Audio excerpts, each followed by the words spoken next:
Okay, so I know I'm not exactly camera ready, but I ran across this article today about Kenneka Jenkins, and my mind is just even further blown than it originally was. And I'm sorry if you can hear my dog in the background eating out of his bowl. It's quite disturbing.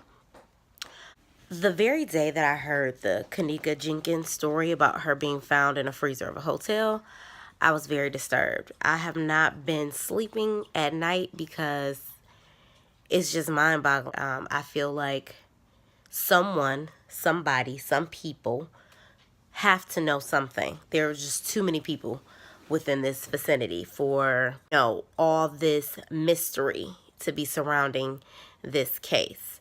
So,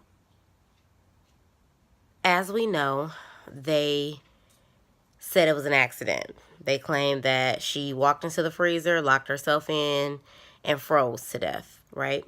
So even with them saying that, and after her having her funeral and everything, I did not believe that, and I was boisterous about it. I did not mind saying, I don't believe that. I don't care what they say. I don't believe it. So today, or I'm sorry, yesterday, October 20th, 2017, they closed the case. So when they closed the case, they decided to release the photos of her body. And when I say release the photos of her body, I mean her lifeless body in the freezer. These pictures are disturbing for several reasons. One, they are indecent, to say the least. She's on the floor of the freezer. She's wearing gray and white Jordans. She has one shoe on, one shoe is off of her foot and away from her body. Her breasts are exposed. Her pants, her jeans, are not all the way up her butt. They're not halfway down, but you can definitely see lower than her stomach, and you can definitely see her butt. There appears to be dirt on one side of her body. There's this particular spot on her Jordans that are really, really dirty. And then all going up that side of her body is dirty. It looks like she was dragged across the floor. I am not an investigator. I am not a police officer. I am just using my common sense. So for a police officer to close this case out or close this investigation saying that she accidentally walked into the freezer and froze to death and that's how she died, that's bullshit. And I knew it was bullshit, but these pictures just put the icing on the cake for me. And not only that, but there is blood on her foot.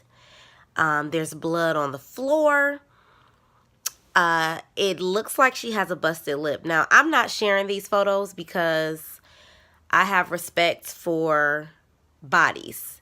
I have respect in particular for black bodies because no one else seems to.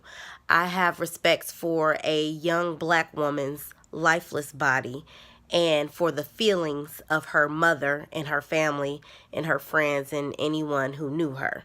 I think these pictures are inappropriate. I don't understand why they were released this way, but all they did was raise more questions. And now the main question is, how could this be ruled as an accident? I'm sure you can go find the photos yourself. I just wanted to do a quick video because I wrote a blog about it. I was literally nodding off writing this blog and trying to revise it. So if there are typos, forgive me. I am tired. I had a very long day. But we need to really find out what happened to Kenneka Jenkins. Why are they hiding what happened to Kenneka? In my mind, I'm thinking that they're protecting something that is huge. They're protecting a person, maybe a person affiliated with something. I don't know, but it's not right. And her family to have to go on the internet and be able to see these pictures, and everybody can see these pictures. It's just really disrespectful. It really, really is. It's disrespectful, it's disheartening. This whole situation is disheartening. I want to know what happened to this girl because, as I stated in my blog, we all know a Kenneka Jenkins. I was 19 before. I have a 19-year-old niece. I have a 19-year-old cousin. I want to know why the pictures were even released after you say the case is closed and is ruled as an accident, when it's clear from these photos that this was not an accident. But as I said, you can click the link below. I'm going to have my blog posted and you can read the information that I have. You all have a good day, and thank you for joining Ashley Ray of letstalkracestyle.com.